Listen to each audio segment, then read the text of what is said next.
Alright, just tell me when to start. Whenever you're ready. Alright. Hello, my name is Virgilo Refutation, and today I am refuting Jason Lulo's claim that high doses of caffeine causes negative effects. He didn't clearly state this in his speech, which is kind of problematic. This was merely the implied cause. So, in his speech, he details that his subclaims are that high doses of caffeine pose serious health risks, high doses of caffeine can lead to addiction, and high causes of caffeine cause harm to children. First off, I'm going to explain sort of the problems that are inherent throughout the speech, and then I'm going to tackle his subclaims individually. First off, I'm going to talk about what sort of happened in his speech. What happened was he's not making an argument; he's stating facts. High doses of caffeine are expected to have negative effects, and simply saying that this is an argument when it really isn't there's no real argument there. All right, so his first subclaim is that high doses of caffeine poses serious health risks. Again, this is a fact. But one of the things he stated was that excess amounts of coffee, which contains caffeine, can lead to osteoporosis.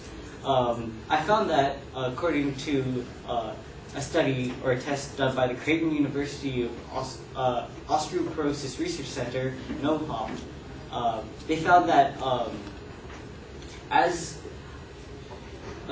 time goes on, if you pee more calcium, it's at one point you're going to make that up by peeing less. So what happens is, even if you're peeing like 300 milligrams of calcium when you only pee like 200, later on you're going to pee like 100 or 99 or something lower to compensate for that. Second, he also claims that people have died due to caffeine overdose. What he neglected to mention was that the amount of caffeine needed is absurdly high.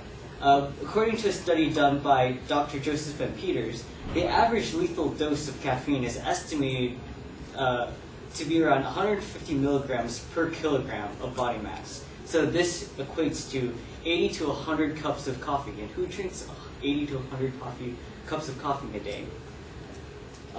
Next off, when he makes the claim, high doses of caffeine can lead to addiction. Again, not really an argument. He justifies this by saying that repeated consumption of caffeine causes the body to adapt to the effects of caffeine. What he neglected to mention is which effects are weakened. So it could be positive, like the positive effects, like he said, or could also include some negative effects as well. His third claim, high doses of caffeine cause harm to children,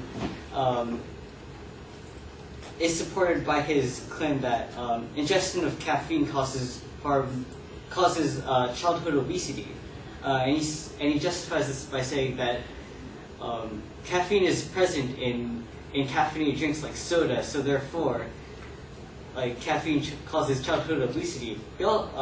He neglected the other factors which are present in caffeinated drinks, such as sugar, high fructose corn syrup, those which have been proven to be more likely to cause childhood obesity.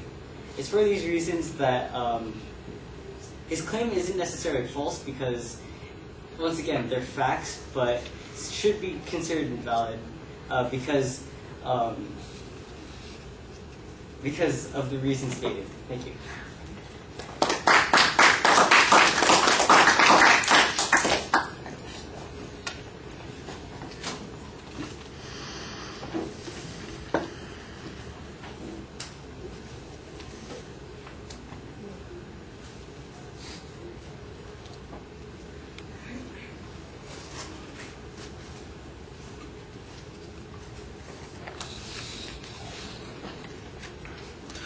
All right, well, you identify the main idea, and you try and explain what the inference is that you think is going on here, and I think that's reasonable. If there's an ambiguity in what the argument is, you need to explain what your inference was about what the claim is. And I think you've got a reasonable point to argue here that there isn't really an inference being made here, but that needs to be clarified a little bit, because you basically dance around this in several places and say it's not really a claim, it's just a fact. In other words, it doesn't go beyond describing something that is true. It doesn't tell us anything that we don't already know. That people can die from taking massive amounts of caffeine, well, that could happen. There's no challenge on that. That caffeine does have an effect on the body. There's no argument about that. That maybe kids get fat from consuming certain kinds of food that have caffeine in it. I think you challenge the link on that. That's not really, there is kind of a little bit of a dispute on that, and I think you found the right challenge to make on that particular point. You keep everything pretty well organized. Like I said, I think you needed to explain the failings of it being an argument a little bit more clearly, but as you get to the individual points, you signpost them well, and you have reasonable challenges or explanations here on a couple of those points. I was not quite sure how the peeing argument got you to what you wanted. The illustration of osteoporosis, I think, needs to be clarified either from the advocate's point of view or from your point of view, because ultimately the argument seems to be that caffeine reduces our calcium absorption, and do people not have enough calcium in their diets to start with? Is there any evidence that we are having an increased problem here? I think those are reasonable questions to ask, and you kind of go at it in a different direction, but I'm not sure that that direction gets you very much. The death argument, I thought that you had a pretty good response to. You're not going to deny that it could produce death, but you're going to deny that it's likely to happen, because how frequently do people consume 80 to 100 cups of coffee in a day? Probably not at all. Let me see, how many cups would that be an hour? It's not a day, it's like at a time. At a time. Well, I mean, But then he said it a day. I don't know what the evidence said. If it says it at a single setting, you'd have to consume the equivalent of 100 cups within an hour, for instance. That would make the argument even more effective. So you need to cite the evidence maybe a little bit more directly on that point. All right.